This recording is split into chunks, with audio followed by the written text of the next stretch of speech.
What are you making? Hello everyone, welcome back to my channel. If you are new to my channel, welcome. Today I'm going to show you another Nigerian vegetable soup that contains with Edikang. This soup is from Ebonyi state, popularly known as Egburegbu. Firstly, I'm going to start by cooking the goat meat. Goat meat is the protein of choice for this soup, but you can use whatever you want. I like to blanch my meat before cooking it just to get rid of the blood that creates that foamy substance. While it is blanching, I'm gonna prep my other ingredients. I'm gonna start by cutting two habanero.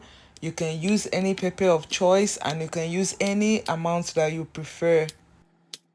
This video is gonna be a detailed video so that you can be successful on your first try. I'm gonna be talking a lot about the ingredients and also show you how to prep them. When I'm done, I'm gonna use less than a half of a large bulb of onion. I'm gonna chop it. Feel free to cut it whichever way you want. You can even blend it if that's what you prefer. This is just for cooking the goat meat.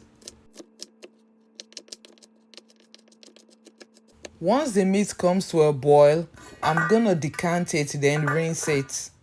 To the rinsed meat, I'm gonna add the pepper and the onion, a large seasoning cube. This is maggi crayfish and I encourage you to use this for your soups. Add salt to taste and enough water.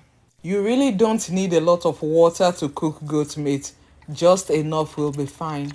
Stir it, cover it to cook until the meat is done, which is usually between 40 minutes to an hour. While the meat is cooking, this is the best time to prep the other ingredients. This is a large part of the large onion. I'm gonna chop it. If this is your first time on my channel or you're a returning viewer and you are not yet subscribed to my channel, please subscribe to my channel by clicking on the subscribe button and on the notification bell so that you can get an alert whenever I post a video. Like and share the video. Thank you and God bless you.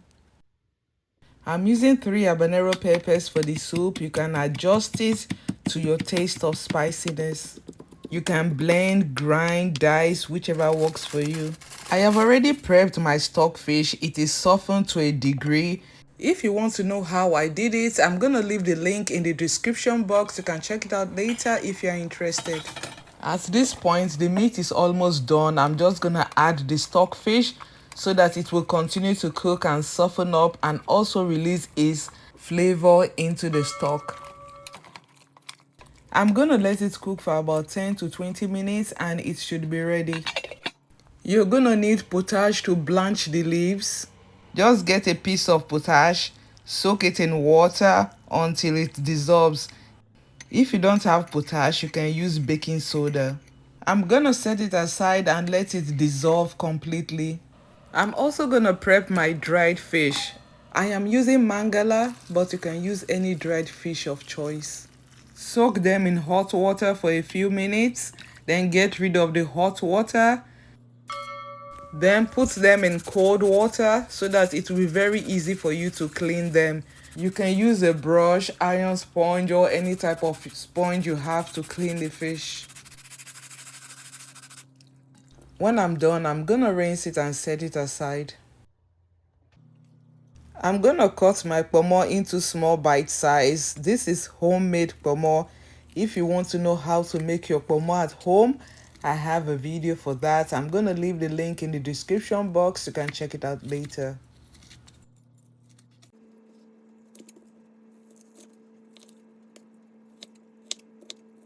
When I'm done cutting the kpomo, I'm gonna set it aside too. It is very important to clean your crayfish before use. I'm gonna select it and get rid of what does not belong there. I like to use whole crayfish. Instead of breaking off the heads, I'm just gonna beat them lightly so that the heads and those pokey parts will be taken care of. They're gonna be soft and less pokey.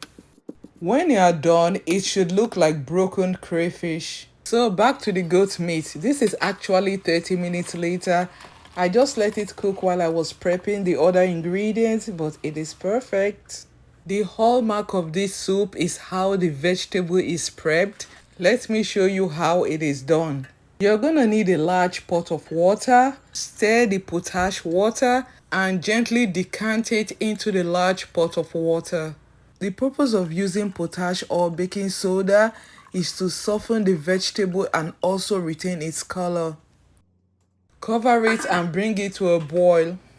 Once it comes to a boil, it is time to blanch it. The traditional ingredient is fluted pumpkin leaves or ugu. I don't have that, so I'm going to use a substitute, which is kale. This is 1 pound bag of kale. You can use multiple bags. You can use 2 to 3 bags. The more the better. This soup requires a lot of vegetables. The bottom line is that the quantity of the leaves determines the quantity of the soup. But right now I'm just gonna use 1 bag. When I'm done submerging the leaves, I'm gonna cover the pot so that it comes to a boil quickly, which is gonna be roughly 5 minutes.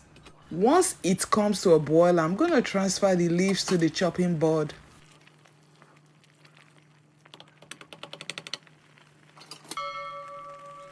Once you scoop it out, try as much as possible to squeeze out all the water. This makes the chopping less messy. As you can see, the leaves are softer and have retained their color. After blanching it, you're going to chop the leaves like this. It is very important to note that you're going to need a knife that has some weight or a cutlass to effectively chop it. Believe it or not, the actual name of the soup, Egburegbu, comes from the act of chopping the leaves like this. Instead of slicing the leaves are blanched whole and chopped into a mush.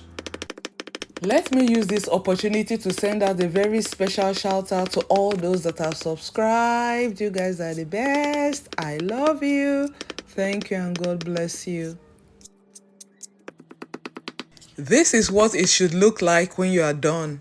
Finally, it is time to put everything together. In a pot, add your palm oil. You need a lot of palm oil to cook this soup because the liquid that is used to cook this soup is really the palm oil. It is possible to use less palm oil, but it is still going to look appealing. Once the oil heats up, add your chopped onion. Let it cook for about a minute or two. Then add the habanero peppers.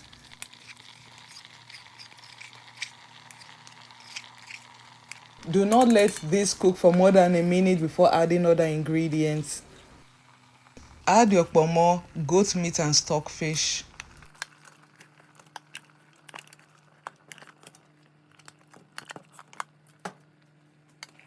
Stir it to combine.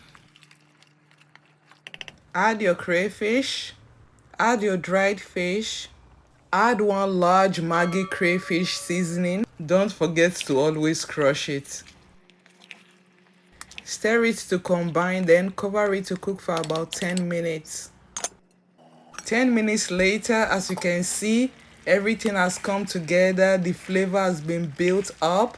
The palm oil and other ingredients are well done. It is time to add the leaves. I know looking at the leaves right now, some of you will be thinking, oh my God, that will not be enough. Don't worry, that is the secret of the soup. So because the leaves were chopped into a mush, the leaves become the thickener of the soup, giving the soup a very rich appearance. Do you see what I'm talking about? If you noticed, I have not added salt. I'm just going to check for salt because there's enough salt from the seasoning cubes and from the meat. Instead of adding more salt, I just added the meat stock because it has salt and also to loosen the soup a little bit. At this point, the soup has come together, but I'm just going to cover it and let it cook for 5 minutes. When they say food was cooked with love, the picture of this soup should be next to it. This is love in action. If you love someone so much and you want to express it, cook this food for the person is going to appreciate it. The soup is rich and appealing. This soup is what they call extremely delicious. Now that you know how to cook Egburegbu, why don't you give this recipe a try? I promise you, you're gonna enjoy it because you're gonna be licking your fingers. Thank you guys for watching. Till I see you next time. Stay safe, stay blessed. I love you. Bye.